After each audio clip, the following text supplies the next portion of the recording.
وہاں نسب نہیں چلتا، میرے نبی کی غلامی کا سکہ چلتا ہے۔ میرے بھائیو، یہ تبلیغ کا پیغام ہے۔ ہم کسی فرقے کے داعی نہیں، کسی فرقے کے نمائندے نہیں ہیں۔ یہ اسلام کا پیغام ہے کہ اللہ اس کے رسول کے غلام بن جاؤ، اللہ اس کے رسول کی زندگی کو سیکھو بھی صحیح، پھیلاؤ بھی صحیح۔ ساری زندگی دو باتیں ہیں، ایک عبادت ہے، ایک اخلاق ہے۔ عبادت اللہ سے جڑنے کا ذریعہ ہے، وہ معاشرہ ایمانی معاشرہ نہیں ہے جس میں نماز نہ ہو، جس میں نماز نہ ہو، جس گھر میں نماز نہ ہو، وہ گھر ایمان والا نہیں ہے، اسلام والا نہیں ہے۔ جو ماتھا میرے رب کے سامنے نہ جھکتا ہو، یہ نصیبوں والا نہیں ہے، یہ ہارا ہوا ہے، یہ ہارا ہوا ہے۔ میرے بھائیو، میرے نبی کا پیغام دو باتوں میں دنیا سے جاتے ہوئے، الصلاۃ وما ملکت ایمانکم، میری امت ایک نماز نہ چھوڑنا، ایک اللہ کے بندوں سے اچھا سلوک کرنا، نوکروں سے، ماتحتوں سے، غلاموں سے انسان بن کے رہنا دین کی تکمیل ہے۔ حسن اخلاق کے ساتھ، معاف کرنے کے ساتھ، درگزر کرنے کے ساتھ، جو لوگوں کو معاف کرتا ہے اللہ اسے معاف کر دیتا ہے۔ تم نے یہ تو سنا ہوگا، نماز پڑھو گناہ معاف، حج کرو گناہ معاف، روزہ رکھو گناہ معاف، ذکر کرو گناہ معاف، تلاوت کرو گناہ معاف۔ لیکن صرف اگر اتنے ہی پر گناہ معاف ہوتے تو یہ تو بڑے تھوڑے سے کام تھے۔ میرے رب کی رحمت، میرے نبی کی رحمت للعالمین، رحمت پھیل گئی، رحمت کشادہ ہو گئی، میاں بیوی میں جھگڑا ہو گیا، ہو ہی جاتا ہے۔ میرے نبی کے اخلاق ہیں، اگر خامند کو غصہ آئے تو بیوی چپ کر جائے، بیوی کو غصہ آ جائے تو خامند چپ کر جائے۔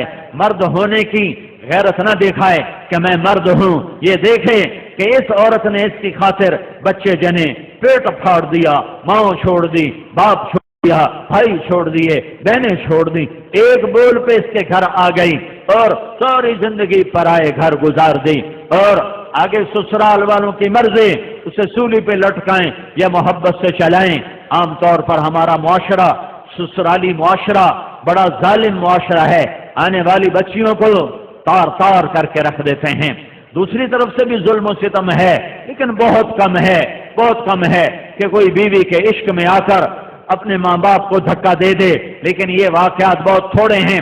زیادہ واقعات یہ ہیں کہ سسرال والے لاتے تو بڑے لاڈ سے ہیں، پر پھر اس کی زندگی کو جہنم کی بھٹی بنا دیتے ہیں، کیونکہ نبوت والے اخلاق سیکھے ہوئے نہیں ہیں۔ میاں بیوی کی زندگی میں دخل مت دو، میاں بیوی کی زندگی میں دخل مت دو۔ میں ابھی ایک اپنے علاقے کے بڑے ذمہ دار ہیں، میں ان کے بچے کا نکاح پڑھانے گیا تو فرما رہے تھے کہ میں نے بچے کا گھر الگ بنا دیا ہے، اور میری بیوی نے مجھ سے کہا کہ اس کا گھر الگ بناؤ کہ کہیں ہم میاں بیوی اپنے بچے کی زندگی خراب نہ کر بیٹھیں۔ ہم تو گزار چکے ہیں، یہ دونوں اپنی زندگی گزاریں، کہیں ہماری دخل اندازی کی وجہ سے دونوں میاں بیوی کی زندگی خراب نہ ہو جائے۔ میں ان کو حیران ہو کے دیکھ رہا کہ کوئی دین کا علم نہیں ہے، لیکن بعضی شرافتیں ایسی ہوتی ہیں جو میرا رب فطرت میں ڈال دیتا ہے۔ بہت بڑے ذمہ دار ہیں، لیکن میں قربان جاؤں تیرے اوپر میاں ظفر، تو نے کمال کر دیا کہ قاضی مولوی صاحب، میں نے کہا ہم دونوں کا، یہ میری بیوی نے مجھے کہا کہ ہم بچے کا گھر آباد کر رہے ہیں، کہیں ہماری وجہ سے ہمارے بیٹے کا گھر خراب نہ ہو، ہم اپنی گزار چکے ہیں، انہیں اپنی گزارنے دو۔ لیکن ایسی مائیں لاکھوں کروڑوں میں کوئی ایک ہوتی ہیں، ورنہ بڑی خوشیوں سے ڈولی لاتے ہیں اور پھر اپنے بد اخلاقی سے اپنے گھر کو انگارا اور بھٹی بنا دیتے ہیں۔ میاں بیوی میں کھٹپٹ ہو گئی، ہو جاتی ہے، ہوتی رہے گی۔ میرا رب کہتا ہے یا ایھا الذین آمنوا ان من ازواجکم واولادکم عدوا لکم فاحذروہم، اے ایمان والو، میاں بیوی بچوں میں کھٹپٹ ہوتی رہے گی، یہ جنت ہے نہیں ہے، دنیا ہے، ہوتی رہے گی۔ لیکن کیا کرنا ہے؟ مٹانا ہے، بڑھانا نہیں، مٹانا ہے، بڑھانا نہیں، روکنا ہے، اٹھانا نہیں ہے۔ کچھ لوگ ایسے بد فطرت ہوتے ہیں کہ وہ لڑکی والوں کو الگ ابھارتے ہیں، کچھ لڑکے والوں کو الگ ابھارتے ہیں اور زندگیوں کو برباد کر کے پھر کہتے ہیں ویکھیا کیویں لڑایا، کیویں لڑایا، مزے لیتے ہیں۔ اور میرا نبی کہتا ہے اس قسم کے لوگ اللہ کی نظر میں اتنے ناپاک ہیں جیسے پاخانہ ناپاک ہوتا ہے۔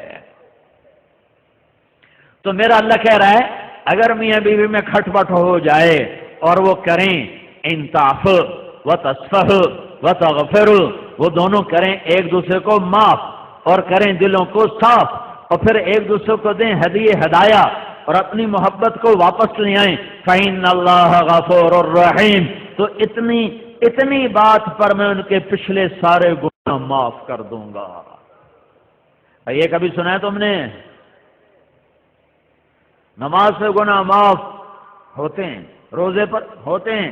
یہ بھی سن لو، یہ بھی سن لو کہ میرا اللہ تمہیں محبت کے ساتھ رہنا کتنا پسند کرتا ہے کہ اگر میاں بیوی جھگڑ پڑیں پھر صلح کر لیں تو اللہ تعالیٰ دونوں کے پچھلے گناہ معاف فرما دیتا ہے۔ حضرت علی نے سے فرمایا میرے محبوب نے علی طلاق سے بچنا، جب ناجائز طلاق دی جاتی ہے تو اللہ کا عرش کانپ اٹھتا ہے۔ علماء نے فرمایا کوئی شخص یوں کہے انشاءاللہ میرا یہ پلاٹ مسجد کے نام پہ وقف، تو یہ وقف ہو گیا انشاءاللہ، اگر اللہ چاہے تو اللہ تو چاہتا ہے تم اللہ کے نام پہ دو، ٹھیک ہو گیا، گل سمجھ آئی؟ اب ایک آدمی کہتا ہے انشاءاللہ میری بیوی کو 3 طلاق، اگر اللہ چاہے تو میری بیوی کو 3 طلاق، تو علماء فرماتے ہیں یہ طلاق نہیں ہوگی کیونکہ اللہ نہیں چاہتا تم بیویوں کو طلاق دو۔ اللہ ایک گھر کو کتنا بچانا چاہتا ہے۔ شیطان روزانہ کچہری لگاتا ہے، پھر اپنے شتروگن سے پوچھتا ہے ہاں بھائی کی کر کے آئے ہو؟ ایک کہتا جی چوری کرائے، کہا کچھ نہیں کیا۔ دوسرے کہتا جی نماز نہیں پڑھنے دی، کہا کچھ نہیں کیا۔ کہا جی میں نے سود کھلا دیا، کہا کچھ نہیں کیا۔ کہا جی میں نے جوئے کا اڈا چلا دیا، کہا کچھ نہیں کیا۔ کہا جی میں نے شراب کا اڈا چلا دیا، کہا کچھ نہیں کیا۔ یہ سارے بڑے بڑے گناہ وہ کہتے ہو کہتا نہیں کچھ نہیں کچھ نہیں کچھ نہیں۔ ایک پچھو بھیڑ تو کالڑا شیطان کھلوندا لنگڑ وہاں جی میں میاں بیوی نو لڑایا، کہا واہ واہ پترا کام تو کرتا اور میں نے میرے ہاں نہ لگ، اس کو آگے بلاتا ہے، اسے گلے لگاتا ہے، کہتا تو ایتھے میرے نال باؤ میرے نال باؤ، کم وقت تو کم تا اے کرتا ہے تسی کڑا کم کرتا ہے۔ شرابی دی شراب دی جانتا ہے، بے نمازی دی غفلت دی جانتا ہے، سود خور دا سود دی ذات تائیں تے میاں بیوی دی لڑائی نسلاں تے خانداناں تائیں شاباش پترا ایویں ہی کیتی آویں۔ میرے نبی کی زندگی 2 حصوں میں تقسیم ہوتی ہے، ایک کو عبادت کہتے ہیں جس میں نماز سب سے اعلیٰ ہے، یہ حقوق اللہ بھی کہتے ہیں، ایک کو اخلاق کہتے ہیں جس میں معاف کرنا سب سے اعلیٰ ہے، اللہ کے بندوں کے ساتھ زندگی گزارنے کا بھی طریقہ ہے، ایویں نہیں ہے کہ جو میں مرضی پہ کرو۔ پڑوسی میرے نبی نے کہا میرے اللہ نے پڑوس کا اتنا کہا کہ مجھے ڈر لگا کہ کہیں اللہ پڑوسی کو وراثت میں حصہ نہ دے دے، وراثت میں حصہ نہ دے دے۔ درگزر کرنا یہ اسلام کا چہرہ ہے، اسلام کی زینت ہے، اسلام کا سب سے خوبصورت عمل ہے۔ میرے نبی نے فرمایا لا تکونوا امعا، اے میری امت